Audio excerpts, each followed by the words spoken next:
In the long, dark history of submarine warfare, there is one rule that was never meant to be broken. You do not fight a destroyer. A submarine is a phantom, a ghost in the water. It hunts the slow, lumbering cargo ships and tankers that are the lifeblood of an enemy's war machine. But the destroyer is the wolf. It is fast, it is lethal, and it was built for one purpose: to hunt the hunter. In the Second World War, for an American submarine to be caught by a Japanese destroyer was, in most cases, a death sentence. Between December 1941 and the spring of 1944, Japanese destroyers had successfully sunk 14 American submarines in combat. In that same period, the number of Japanese destroyers sunk by an American sub, while both were actively engaged in a fight, was 0. The math was simple. A destroyer could race along at 35 knots. A submerged submarine, running on batteries, struggled to reach 9. The destroyer had sonar and was loaded with depth charges. The submarine had to hide, blind and silent. The doctrine was clear. If a destroyer finds you, you dive deep, you rig for silent running, and you pray. But in 1944, one man decided to rewrite the rules. His name was Commander Samuel Dealey, and he didn't just fight the wolf. He hunted it. What he and his 79 men did in just 4 days was so unbelievable. It not only shocked the Imperial Japanese Navy to its core, it changed the entire course of the war in the Pacific. This is the story of the USS Harder, the destroyer killer. To understand what Samuel Dealey did, you first have to understand the man himself. He was 37 years old, a 1930 graduate of the Naval Academy. He was quiet, unassuming, and wore spectacles. But beneath that calm exterior was a core of pure steel, forged under the command of the legendary William "Mush" Morton, the skipper of the USS Wahoo. Dealey had been Morton's executive officer, and he learned from the best. He learned that aggression, surprise, and absolute audacity were weapons just as powerful as any torpedo. By 1944, Dealey had his own command, the Gato-class submarine USS Harder. On his 5th war patrol, he put those lessons into practice in a way that left the Navy stunned. On April 13th, 1944, near the island of Guam, the Harder was hunting a convoy when its escort, the Japanese destroyer Ikazuchi, spotted him.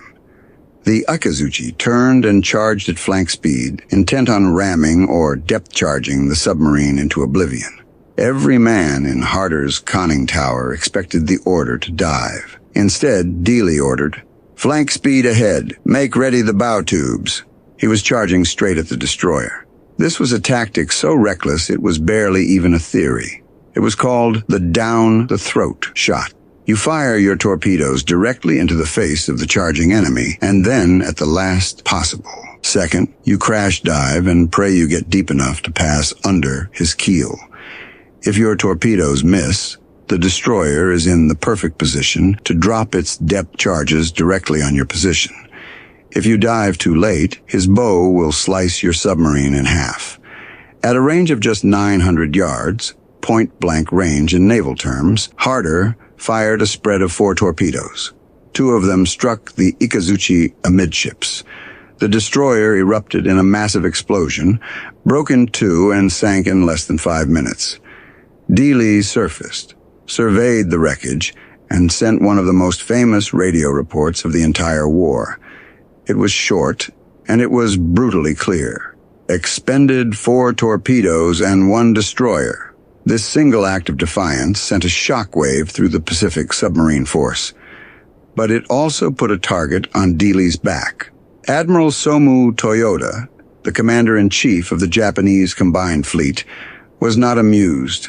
By the spring of 1944, Japan was in a desperate position. Between January and May alone, they had lost 23 destroyers, not just to submarines, but to carrier aircraft and surface battles. These ships were the irreplaceable sheepdogs of the fleet, the only vessels fast enough to protect Japan's carriers and battleships from American submarines. Toyota was gathering every ship he had for one last, massive gamble. It was called Operation Ago. a plan to lure the American invasion fleet into the Philippine Sea and annihilate it in one Tawi-Tawi, the decisive battle that Japanese naval doctrine had dreamed of for decades. To do this, he concentrated the entire Japanese mobile fleet at a remote forward anchorage called Tawi-Tawi in the Sulu archipelago. It was the largest concentration of Japanese naval power since the Battle of Midway. The numbers were staggering. 4 battleships, including the super battleship Yamato, 9 aircraft carriers, 15 cruisers, and 28 precious destroyers. They were a coiled spring, waiting for the American invasion of the Marianas to begin. But American codebreakers at Haipo in Hawaii knew they were there, and Admiral Charles Lockwood, the commander of the Pacific Submarine Force, knew exactly who to send. He sent the one man who wasn't afraid of destroyers. He sent Samuel Dealey, Harder. His orders were simple. Get into the hornet's nest, patrol the waters around Tawi-Tawi, and attack any targets of opportunity. For 9 agonizing days, Harder operated completely undetected, slipping between Japanese patrols, charting the fleet's movements.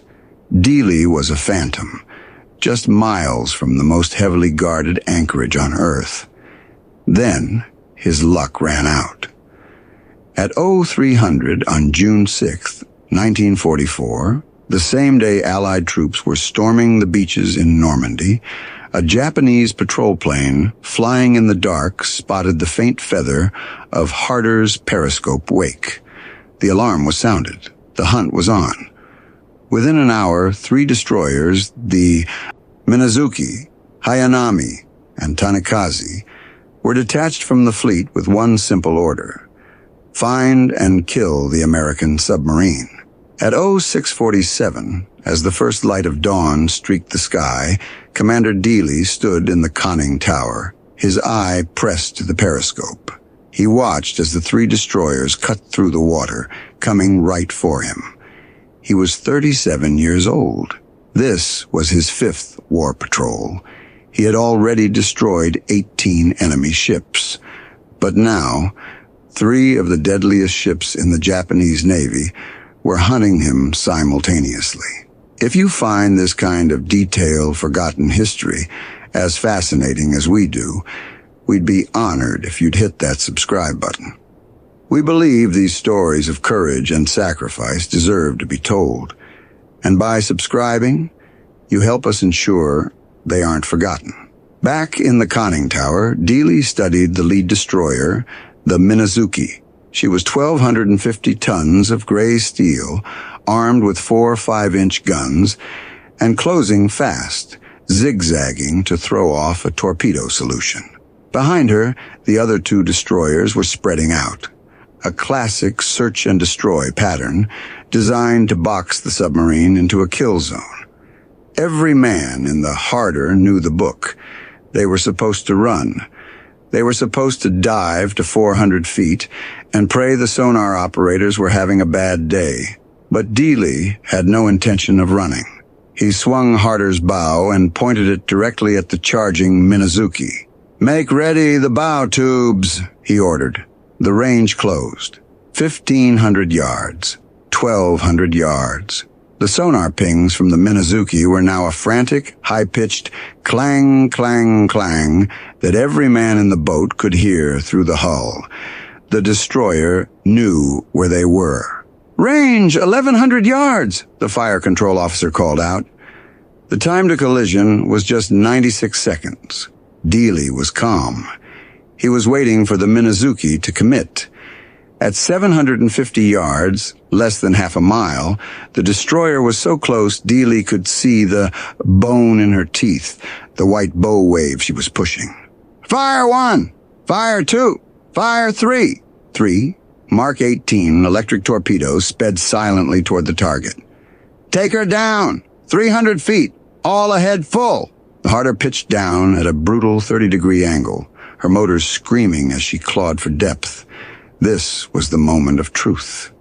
40 seconds after firing, 2 massive explosions shook the Harder so violently that light fixtures shattered and cork insulation rained down from the overhead. Then a third, shattering blast lifted the submarine's stern 6 feet out of the water before slamming it back down, throwing men from their feet. Dealey brought the boat back to periscope depth. Where the Minazuki had been, there was nothing but a column of black smoke, debris, and a spreading oil slick. The destroyer had been broken in half. She was gone, but this was no time to celebrate. The other two, destroyers, the Hayanami and Tanakaze, were now racing away, not toward him, but away, dropping depth charges at random in a panic. They clearly believed they had stumbled into a whole wolf pack of American submarines, not a single audacious attacker. Dealey let them go. He slipped away into the deep. One hunter was dead. When Admiral Toyoda received the news at 0900, he was incensed. He ordered 6 more destroyers to join the hunt. By noon, the sky over Tawi-Tawi was thick with patrol planes, searching every 20 minutes. The entire anchorage was on high alert. Samuel Dealey, however, wasn't finished. In fact, he was just getting started. He spent the rest of June 6th evading patrols, diving deep when the planes came over, his crew silent, the air in the boat growing thick with the smell of diesel, sweat, and stale coffee. They were being hunted by the most powerful fleet in the Pacific, and their commander was reloading. Early in the morning of June 7th at 0230, Harder surfaced to recharge her batteries. The night was pitch black, with no moon and a heavy cloud cover. It was perfect submarine weather. At 0312, the radar operator called out, "Radar contact! Single ship, bearing 095, range 8,000 yards, closing fast." Dealey was on the bridge in an instant. The contact was moving at 28 knots. There was no question. It was another destroyer. This was the Hayanami, one of the 2 destroyers that had fled the previous day. Her captain, Commander Hideo Kuboki, had been searching for the American sub all night. He was exhausted, and at 0300, he had received orders to return to Tawi-Tawi. He was heading home. In the dark, nobody on his bridge expected an American submarine to be waiting for him, let alone to attack him on the surface. Dealey ordered flank speed. Harder. His big diesel engines roared to life, pushing the submarine to 21 knots, a race in the dark. Dealey was deliberately closing the range, trying to get inside the destroyer's radar detection ring before they could get a clear picture of him. At 4,000 yards, the Hayanami's radar operator finally picked up a contact. It was small, moving fast. He likely assumed it was just another Japanese patrol boat returning to base. At 3,000 yards, Commander Kuboki realized his fatal mistake. That wasn't a patrol boat.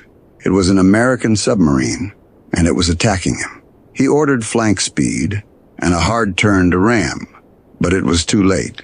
Dealey didn't even use the periscope. Standing on the open bridge, he gave the firing order. "Fire 1, fire 2, fire 3, fire 4. From 2,300 yards, 4 torpedoes leaped from the Harder. 2 of them struck the Hayanami's starboard side, right near the aft magazine. The resulting explosion was catastrophic. The entire stern of the destroyer was torn completely off. The ship rolled over 90 degrees, her propellers still spinning uselessly in the air, and she sank stern first. Commander Kuboki and 147 of his sailors went with her. Dealey gave the order. Crash dive. He knew that patrol planes would be overhead within minutes.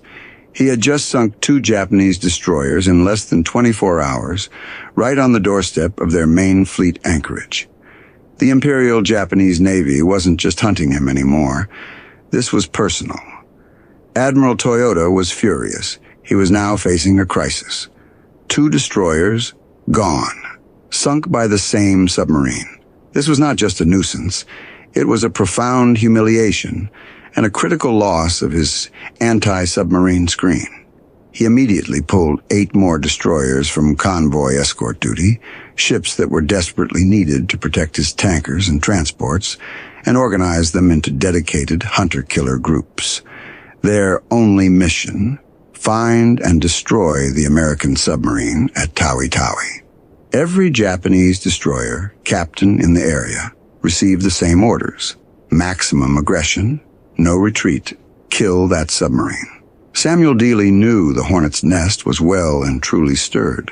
A sane commander would have taken his 2 victories and left the area at high speed. But Dealey was not a sane commander. He was a hunter. On June 8th, he took Harder south, toward the Cebutu Passage.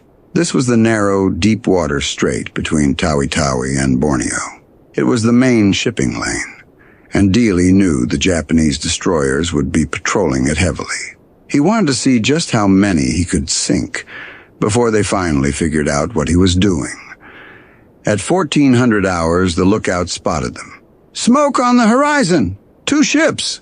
It was the Tanakaze, the 3rd destroyer from the original hunting party, along with an unidentified escort. They were steaming in formation at 25 knots, sweeping the passage. Dealey submerged and began his approach. For 90 long minutes, he just watched. He studied their movements. He saw they were following a predictable zigzag pattern, changing course every 8 minutes. This was sloppy. It gave him a window, maybe 30 seconds after each turn, to set up and fire.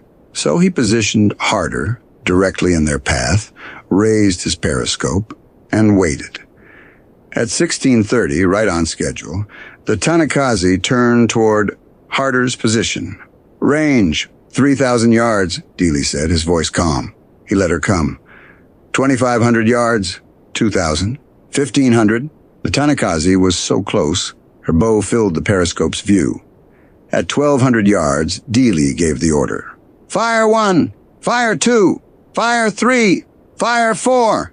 He fired a wide spread, with 17-second intervals between each torpedo, to make sure one of them hit. The first torpedo missed, running just ahead of the bow, but the second struck the Iya Tanakaze right near the bridge. The third torpedo hit just seconds later, detonating the forward magazine.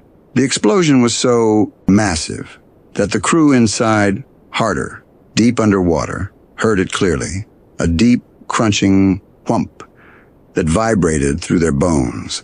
The Tanakaze's entire bow section was separated from the main hull, and both pieces sank in less than 3 minutes.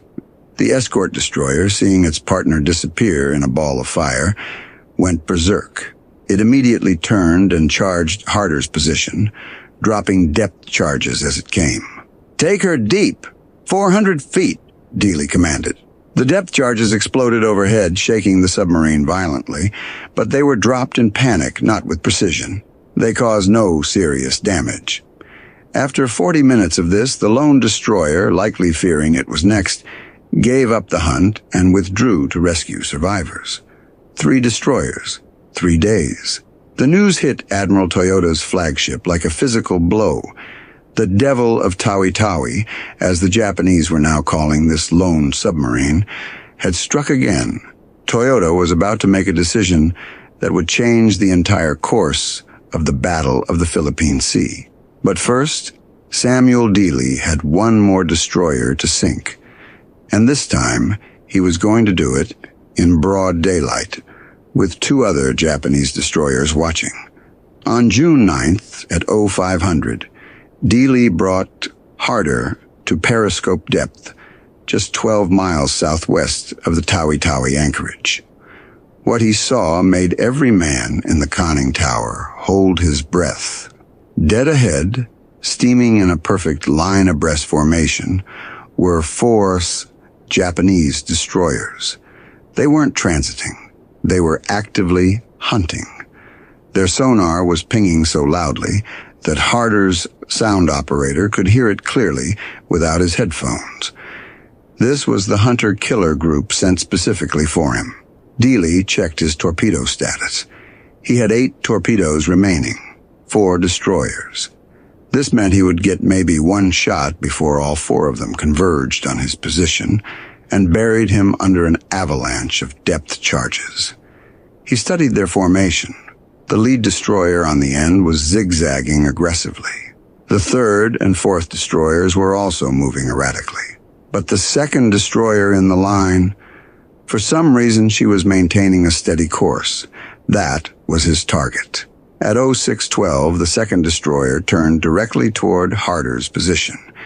It was a routine turn in her search pattern, but it sealed her fate. Range, 4,000 yards. Dealey waited. 3,000 yards. The sonar pings were deafening. 2,500 yards. At 1,800 yards, Dealey spoke.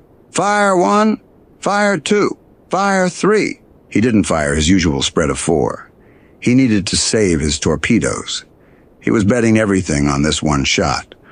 All 3 torpedoes struck the destroyer's port side within 5 seconds of each other. The ship didn't just explode, it disintegrated. The blast was so violent that debris, chunks of the deck, guns, pieces of the superstructure flew 300 feet into the air. The ship rolled over and was gone in 90 seconds. The other 3 destroyers, witnessing this, reacted with absolute fury. They immediately converged on Harder's last known position. Emergency deep. 500 feet, Dealey roared. The Harder nosed over and plunged. Depth charges began exploding overhead almost immediately. 23 of them in the first 10 minutes. The explosions were bone-jarring. The lights in the submarine went out, and the dim red emergency lighting kicked in. The hull plates groaned and popped under the immense pressure, a sound the crewmen called the bends. A pipe burst in the forward torpedo room, spraying high-pressure seawater across the deck. But the crew was silent. They were veterans. They moved in the dark, repairing the damage, while the world outside their thin steel hull was nothing but thunder. For 2 solid hours, the 3 destroyers hunted them. They crisscrossed the spot, dropping charge after charge. But Dealey was just as good at evasion as he was at attacking. He kept Harder deep and silent, anticipating their moves, until finally the destroyers gave up. They likely assumed the submarine had been destroyed by the sheer volume of their attack. At periscope depth, the sea was empty. 4 destroyers sunk in just 4 days. Dealey wasn't thinking about his success, he was thinking about his fuel gauges. Harder had burned through 60% of her diesel reserves. She had 5 torpedoes left, but she could only stay on station for maybe 3 more days. While Dealey was checking his fuel, the report of the 4th sinking reached Admiral Jizaburo Ozawa, the commander of the mobile fleet, who was still at Tawi-Tawi. Ozawa did the math. 4 destroyers, sunk in 4 days by 1 submarine, right outside his main fleet anchorage. If a single American submarine could penetrate his defensive screen this easily and sink his best escorts at will, the entire anchorage was a death trap. All his carriers, all his battleships were just sitting ducks. He sent an urgent, panicked message to Admiral Toyoda. The mobile fleet must depart Tawi-Tawi immediately. The Americans knew where they were. Toyoda agreed. The original plan for Operation Ago was to wait until the Americans committed to their invasion and then sail on June 15th to intercept them. But staying at Tawi-Tawi was no longer an option. It was suicide. On June 10th, at 0800, the entire Japanese mobile fleet, 4 battleships, 9 carriers, 15 cruisers, and the remaining 24 destroyers, weighed anchor and steamed northeast 6 days early, heading for the Philippine Sea. Their departure was a mess. They were disorganized, and they were leaving in a hurry. American codebreakers intercepted their movement orders within hours. Admiral Raymond Spruance, commander of the American Fifth Fleet, now knew exactly where Ozawa was going, and he had an extra 6 days to prepare his reception. Dealey, of course, knew none of this. He was still hunting. Later that same day, June 10th, at 1630, he spotted 2 more destroyers patrolling the Cebutu Passage. He had 5 torpedoes left, enough for one more attack. At 17:15, he fired a spread of 3 torpedoes at the lead destroyer. One struck the bow. The destroyer was heavily damaged and slowed to a stop, but it didn't sink. The second destroyer, seeing its companion hit, instantly charged Harder's position. Dealey fired his last 2 torpedoes. "Fire 4! Fire 5!" Both of them missed. The conning tower was silent. They were out of torpedoes. They had no way to defend themselves. And a Japanese destroyer was bearing down on them at 32 knots, less than a mile away, its bow wave a white line of pure vengeance. "Emergency deep! Take her down! 500 feet!" Harder's diving planes bit hard, pushing the submarine down at a maximum angle. The men grabbed for handholds. 300 feet, 400 feet, 500 feet. The destroyer passed directly overhead. Its propellers churned the water so loudly that the crew could hear the whump, whump, whump of the individual blades through the hull. Then silence. The destroyer was circling back. Dealey knew the pattern. The destroyer would make multiple passes, dropping depth charges on each run until the submarine either surfaced or imploded. Harder had no torpedoes to fight back. Her only option was to endure the storm and hope the destroyer ran out of depth charges first. The first pattern of 6 depth charges dropped at 17:23. They exploded in a tight, perfect pattern right around the submarine. Harder rolled 15 degrees to starboard. Light bulbs shattered. Men were thrown against the bulkheads. A second pattern dropped 2 minutes later, even closer. The explosions lifted the submarine's stern and slammed it back down. A hydraulic line burst in the control room, spraying a fine mist of oil. For 90 minutes, the destroyer hunted them. 42 depth charges. Most exploded too shallow or too deep. But 3 came close enough to crack gauge glasses and spring minor leaks. Dealey kept Harder at 500 feet, moving at a dead slow 2 knots, making as little noise as possible. Finally, at 1900 hours, the destroyer withdrew. She had exhausted her depth charge supply. Dealey waited another hour in the crushing silence before surfacing. The ocean was empty. Harder was battered, but alive. She was out of torpedoes and low on fuel. The patrol was over. She limped south toward Fremantle, Australia, arriving on June 26th. The moment Harder tied up at the pier, Admiral Lockwood was waiting for him. He had been tracking Dealey's reports. 5 destroyers attacked, 4 confirmed sunk, 1 heavily damaged in 12 days.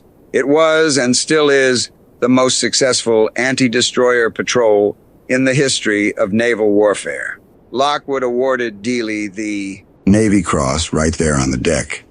Then he asked the question every submarine commander dreaded after a grueling patrol. "Can you do it again?" Dealey's answer was immediate. "Give me torpedoes, and I'll sink 10. The Harder's crew spent July in Fremantle, repairing the sub and resupplying. Dealey, now a legend in the force, trained new crew members on his down-the-throat tactic. By late July, every submarine commander in the Pacific had studied his patrol reports. The tactic worked. Between June and August, American subs, emboldened by Dealey's success, sank 14 more Japanese destroyers using variations of his aggressive approach. The hunters had become the hunted. But the full impact of Harder's patrol was only just being understood. The Battle of the Philippine Sea began on June 19th, just 9 days after Dealey sank his 4th destroyer. Because Admiral Ozawa's fleet had been forced to leave Tawi-Tawi 6 days early, his entire battle plan collapsed. His fleet arrived scattered and disorganized. His reconnaissance planes had burned through their fuel reserves during the hasty departure and couldn't find the American fleet. His destroyers were still regrouping. His supply ships were 3 days behind schedule. When American carrier aircraft found Ozawa's fleet, the Japanese were completely unprepared. The result was a slaughter. American pilots, facing disorganized and undermanned Japanese air patrols, shot down 376 Japanese aircraft while losing only 30 of their own. They called it the Great Marianas Turkey Shoot. American submarines, including the Kavala and Albacore, sank two of Ozawa's largest carriers, the Shokaku and Taiho. American planes sank a third, the Hio. The Imperial Japanese Navy lost 75% of its carrier air groups in 2 days. It was a blow from which they would never recover. And it all happened because one submarine commander, Samuel Dealey, was aggressive enough to sink 4 destroyers in 4 days, convincing the Japanese that their fortress at Tawi-Tawi was a death trap. Admiral Lockwood, in his post-war memoir, called Harder's 5th Patrol the single most strategically important submarine operation of the entire Pacific War. On August 5, 1944, Harder departed Fremantle for her 6th war patrol. She was assigned to a 3-submarine wolf pack with the USS Harder and USS Hake. Dealey, as the senior skipper, was in command. Their mission was to patrol the waters west of Luzon in the Philippines and destroy Japanese shipping. The patrol started with incredible success. On August 21st, the Wolfpack sank 4 large cargo ships. On August 22nd, Harder and Hado attacked a group of coastal defense vessels, sinking 3 of them. Harder was credited with 2, the frigates Matsuwa and Hiburi. By August 23rd, Hado had expended all her torpedoes and withdrew. This left Harder and Hak operating together off Dassault Bay. But the Japanese were learning. Their intelligence had tracked the Wolfpack's movements. They knew where the American submarines were, and this time they had sent something special to deal with them. Now, at 04:53 on August the 24th, the USS Hake was submerged 4 miles off the coast. Through her periscope, her captain could see Harder on the surface, 4,500 yards to the south. They were coordinating an attack on a Japanese ship. Suddenly, Hake's sonar operator heard the one sound that made his blood run cold. Echo ranging, close, getting closer. 2 Japanese escort ships, CD-22 and minesweeper PB-102, were closing fast on Harder's position at 18 knots. They were actively hunting. Japanese intelligence had intercepted the radio transmissions between the Wolfpack and knew they were in the area. Hake's captain immediately ordered his submarine deep and silent. He watched through his periscope as the 2 Japanese ships closed on Harder. His radio operator frantically tried to warn Dealey, but there was no response. At 05:30, Harder finally saw them. She crash-dived, but it was too late. The Japanese ships were less than 2,000 yards away. Dealey took Harder down fast at a 35-degree angle, but in his haste, his diesel engines were still running as he submerged, leaving a massive trail of bubbles on the surface, a perfect target. The sonar operator on CD-22 had a perfect contact, range 1,200 yards, depth 200 feet, and still diving. At 05:47, CD-22 made her first pass and dropped a full pattern of depth charges, all set to detonate at 250 feet. The explosions bracketed Harder perfectly. At least 3 detonated within 50 feet of her hull. The pressure hull of the Harder cracked near the after torpedo room. Seawater flooded in at a tremendous pressure. The stern compartments flooded completely in 90 seconds. The submarine's bow rose sharply as the stern dragged her down. In the control room, Dealey would have been roaring, "Blow all ballast, emergency surface." But the compressed air system, fighting against the weight of thousands of tons of flooding water, couldn't save her. At 05:52, CD-22 made a second pass. This pattern hit even closer. The explosions ruptured. Harder's main pressure hull in multiple locations. The control room flooded. All electrical power failed. At 600 feet, well below her maximum operating depth, Harder's hull began to implode. The bulkheads collapsed. The compartments were crushed like tin cans. At 0600, the Japanese ships reported a successful kill. Large quantities of oil, wood debris, and cork floated to the surface. They circled for 2 hours, dropping more charges to be certain. They recovered no survivors. All 79 men aboard the Harder were gone. Commander Samuel Dealey, the destroyer killer, had been killed by the very escorts he had taught the Navy how to destroy. The news of Harder's loss was a devastating blow to the submarine force. Admiral Lockwood immediately suspended all submarine operations in the area. The American public wouldn't learn the full story until after the war, but the Japanese knew. Admiral Toyoda received the report on August 26th. The devil of Tawi-Tawi was finally gone. He ordered a commendation for the crew of CD-22. What Toyoda didn't know was that the damage was already done. The tactics Dealey had pioneered were now standard doctrine. Before Harder's 5th Patrol, submarines ran from destroyers, after they hunted them. By the end of the war, American submarines, using Dealey's down-the-throat tactic, had sunk 214 Japanese warships. This included 4 aircraft carriers, 1 battleship, 9 cruisers, and 38 destroyers. Dealey's legacy was written in the wreckage of the Imperial Japanese Navy. On March 27, 1946, President Harry Truman presented Commander Dealey's Medal of Honor to his widow, Edwina, on the White House lawn. The citation read, in part, "This remarkable record of 5 vital Japanese destroyers sunk in 5 short-range torpedo attacks attests the valiant fighting spirit of Commander Dealey and his indomitable command." The Navy named a destroyer escort after him, Harder. Herself received the Presidential Unit citation. Her motto, "Hit 'em harder," became legendary.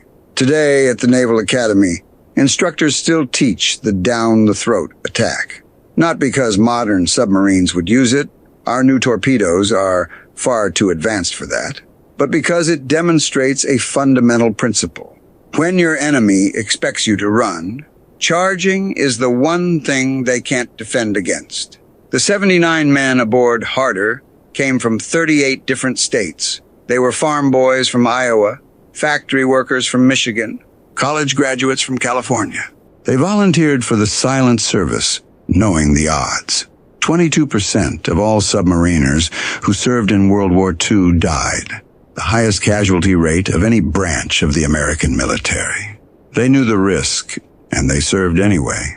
The last survivor of Harder's crew, Paul Bryce, passed away in 2022 at the age of 98. With his death, no one who served aboard that legendary boat remains to tell their story firsthand. That is why these stories matter. The official reports tell us what they did, but they can't tell us what it felt like to hear those depth charges explode, or to trust your life to the man at the periscope. If this story moved you, please hit that like button. Every click tells the algorithm that this piece of history is worth remembering, and it shows this story to more people. We're dedicated to rescuing these forgotten stories of real heroism from the archives. If you want to join us on this mission, please subscribe and turn on notifications. And finally, we have one question we always ask. Where are you watching from? Our community stretches across the entire globe, from the United States to the United Kingdom, from Canada to Australia. You're not just a viewer. You're part of a community keeping these memories alive. Please drop a comment and let us know your city or state, and tell us if someone in your family served. Thank you for watching. And thank you for ensuring that Commander Samuel Dealey and the 79 men of the USS Harder do not disappear into silence. They deserve to be remembered.